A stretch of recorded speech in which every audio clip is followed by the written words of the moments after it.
Et c'est parti pour cette quatrième manche de ce scrim de la team Azerutopia contre la team Almighty Bidouf. Les Almighty Bidouf au first pick, cette fois-ci en cette phase de draft qui est lancée. Avec, on le rappelle, cette fois-ci à nouveau encore et toujours à chaque phase de draft, je le dirai, et tous les picks sont open. Puisque à la FPU de ce week-end, tous les picks seront open également pour faire une journée fun. Ou une journée no fun, je ne sais pas. Et en tout cas, du coup, effectivement, ça part sur des bans Mewtwo X ou Y. Ce qui a pour conséquence de ban les deux Mewtwo de toute façon. Donc voilà. Et du coup, on ban l'instation pour les Almighty Bidouf qui étaient au first pick. Et ça va first pick Mew, Flaga, là, les Argus. Et on prend Flagados qui va peut-être laisser Mew les Argus open au Azerutopia.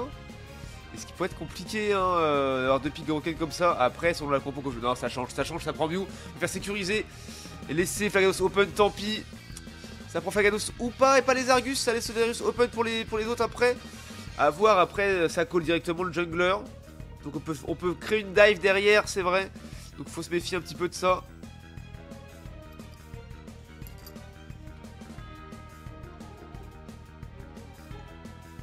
Faut se méfier un petit peu de ça si on annonce des doubles bips direct. Non, voilà, ça préfère annoncer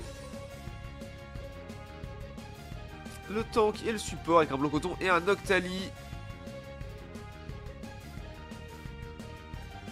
Let's go. Mosquito de Rézou ce soir, incroyable. Ça va faire plaisir.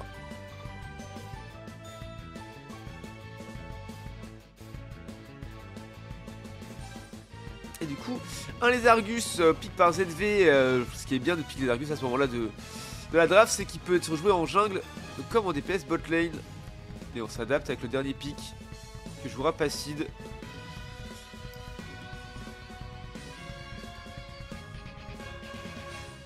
Et du coup, ce sera un Tortank en mode double tank. Après, ouais, Tortank face à Mosquito, c'est un des meilleurs picks, je trouve, en termes de match-up. Avec tout le contrôle qu'il offre, surf hydrocanon. Et un Givrali en jungle, du coup, pour Joxo. Tiens. Tiens, ZV qui rentre en jeu, qui m'a parlé de Lugulab pendant 3 games là. 3 premières games, et là, on voit un Lugulab. Tiens, ZV qui rentre.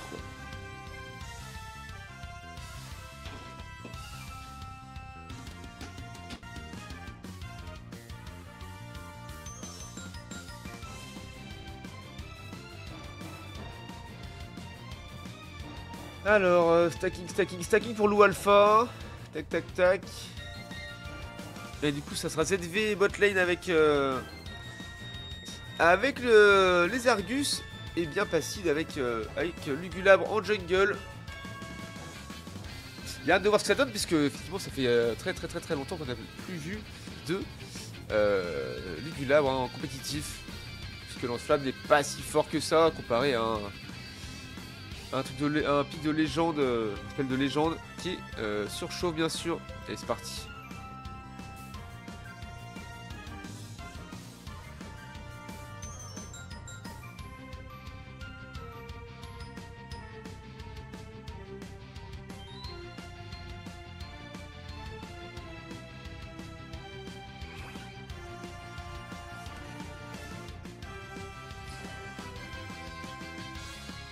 Ok, let's go. Alors, regardons la bot lane. Ouais, Ramolos, les Argus, hein. Ramolos, les Argus, une lane qui a beaucoup de last hit. Oh, la doublette là, magnifique. Un de chaque côté, et paf, on pop tout ça. Incroyable. Lui qui attend patiemment. Oh, le bon pixel. Oh, c'est claqué au mauvais endroit, mauvais moment. Et c'est récupéré par Faker là. Alors, on reste dans une sauce, attention. Et oui, Givrali était déjà là. Et ouais, le timing 9,25 hein. À 9,25 il était déjà là. Le Givras qui n'a pris que son... Il a pris que son raid. Et le Xatu, le raid, et c'est tout. Et il est là. Et ça fonctionne. Et ça les résout dans une sale sauce là. Il est que niveau 3. Ouais, t'es obligé de jouer ça bien sûr.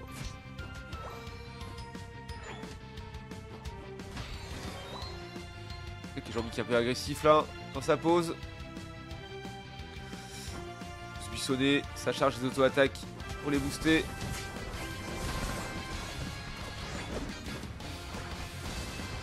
attention, ouais, Jambi qui concède le kill avec l'engage de Lou Alpha. Alors, heureusement pas de surpuissance. Oh, Rizou qui concède le kill également. Et ouais, ça se passe très bien là pour sur la top pour les Almighty Bidouf.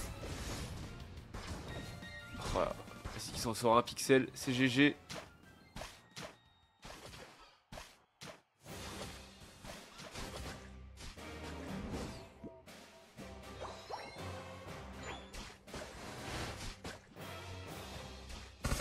Et ça invade, hein. Ça tente d'invade là.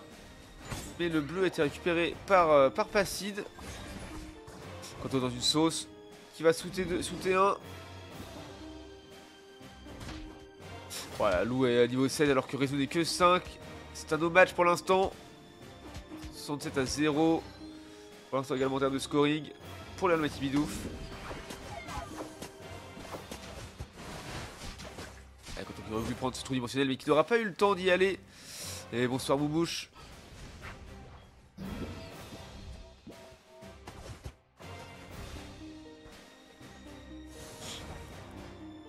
Alors, déjà positionné à 4 en 4v3. Après Chivali qui est en train de venir. Il prend son bleu rapidement et il va venir. Ok. On a une double évolution là de ZV et de Passide. Ça met très bien les Azure Utopia qui sont quand même late en level là. Ils sont bien en dessous hein, pour l'instant. C'est compliqué.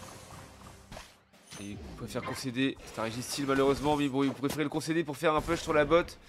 Lou qui va sûrement concéder un kill. On a fait les maths un petit peu. Et on a rattrapé le retard. On a mis 14 d'over, c'est pas si mal. Effectivement, déjà joué là ce Régistyle. Ça fait un push bot, mais finalement tout le monde revient. À part Rizou qui joue l'Origineki en solo top. Et la défense est bonne, pas de points concédés, pas de kill concédé non plus. La défense était bonne, j'ai envie d'aller voir, mais voilà, Lou qui est en train de prendre le farm, il aura pas le temps d'aller le jouer, je pense. À moins que. Non, ça. C'est bon. C'est joué pour Rizou là, c'est bon, c'est OP. Est-ce que le joueur aujourd'hui, bon, déjà, je sais qu'il n'y a pas 6 Rizou. C'est l'équipe pleine, hein. Comment on appelle ça? Le roster 1 en complet quoi, avec Kanto en jungle et Jambi, Kanto en tank pardon, en main tank et Jambi en main support.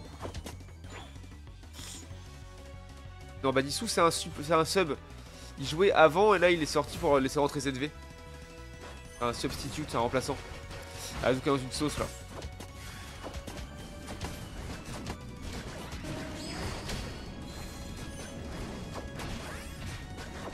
Voilà. Et ouais, Rabus qui aura raison de ce fight, enfin de ce Mouscoto au fight. Quand c'est le kill juste derrière. Hein. Il part ZV. Alors on est dans une scoring là. Hop. Et ça passe. Ça passe pour Kanto également.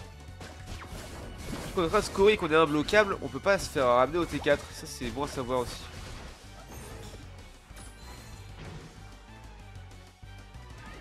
Il a gagné le droit de qu'on l'appelle Badinter. Mais des beaux moves, c'était pas mal.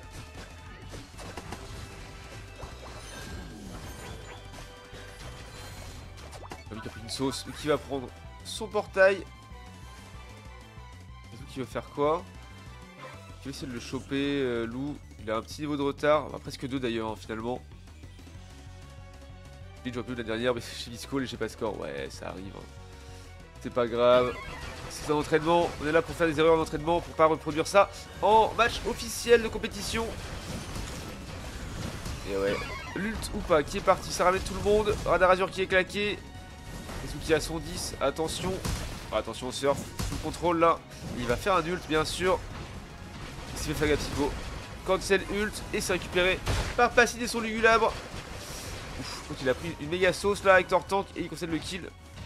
Il n'aura pas réussi à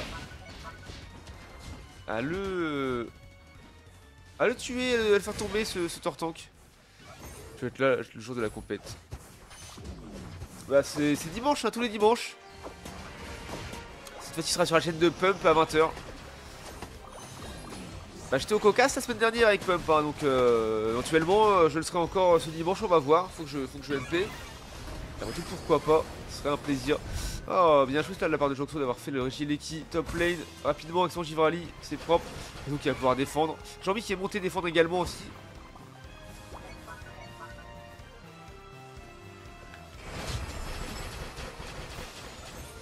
Et une Mirage Mystique de Mew.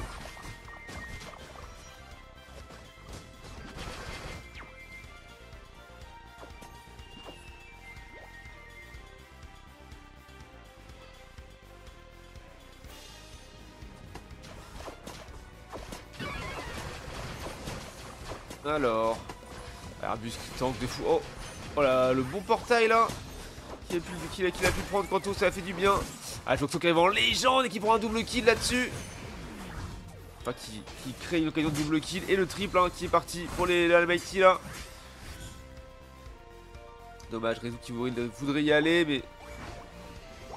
Ouais, un peu late, il aurait pu choper Mus, ça aurait été pas mal.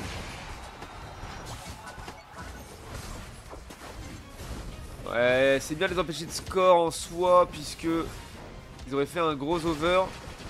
D'un autre côté, ça laisse ça open pour leur permettre de faire un over encore plus gros plus tard. Après, pour le contrôle de terrain, c'était bien de rester en symétrique comme ça, avec les deux goal zones qui sont... Ah mais elles sont à 5 toutes les deux, c'est incroyable. Symétrie parfaite finalement dans cette game. Un petit bras qui all-in sur Azu. Clairement, ah, j'ai multiplié mes points de chaîne par 2 hein, en faisant ça, donc c'était un beau move. 30k j'ai mis. Ouais, il n'y a que 5 points d'écart, effectivement. Hein. 164 à 169, légère avance des Azeri Utopia de 5 points. Mais Lou qui est là, qui va score ses 100 points. Rezu va faire de même, donc le score va rester inchangé en termes de différence d'écart. Attention, ouais, le problème c'est que Givrali est très mobile et... Non, ça y est. Rezu qui rentre les 100 points aussi. Mais personne ne sait qui est devant. Le problème c'est ça, c'est que c'est indiqué la partie est serrée. Et ils ne savent pas qui est devant, qui est derrière. Donc les deux équipes ont envie de tout risquer pour prendre cette game là. Ouais, ou pas, qui sauve le Hug de Azeri Utopia. Ce pic est légendaire. Rezu qui a été scout je pense, peut-être pas. Oui, magnifique engage. Alors que Lou est beaucoup trop late. Ah, par contre Rezu a considéré le kill. Aïe aïe, c'est une catastrophe. C'est une catastrophe. Stick de Mew, ok, force à reculer. Et ça va score. Ça va score, le double kill là. Sur Upa qui a pas considéré. Qui a même pas. Ah si, il avait claqué son ult avant.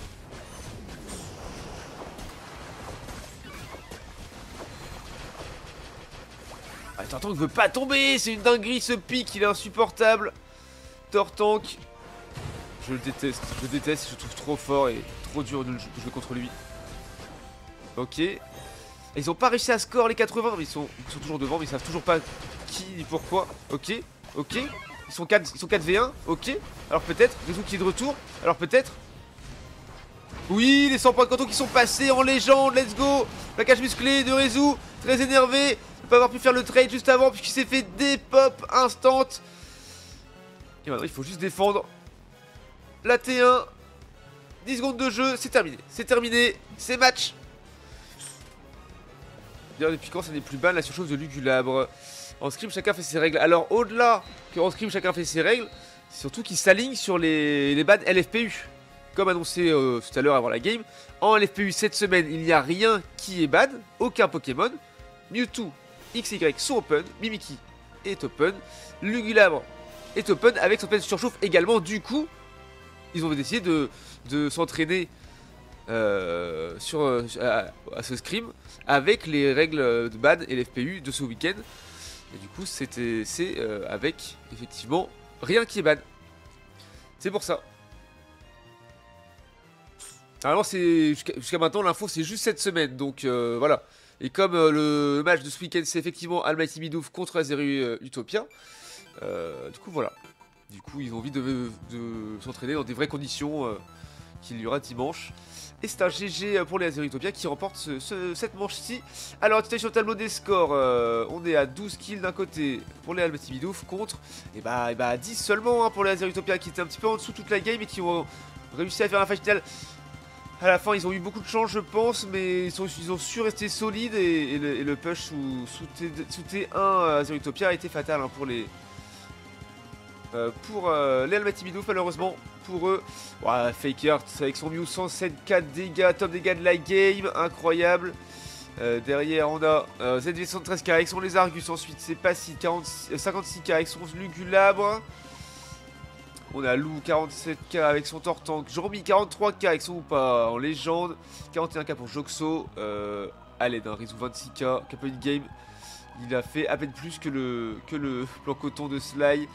Et d'ailleurs, 55k de soins pour Sly avec son blanc coton, 51k pour Jormi avec son Hoopa. C'est autant qu'il est sur 91k pour Kanto et 80k pour le Noctali de Arbuste. En tout cas, GG aux deux équipes et rendez-vous en 5ème manche.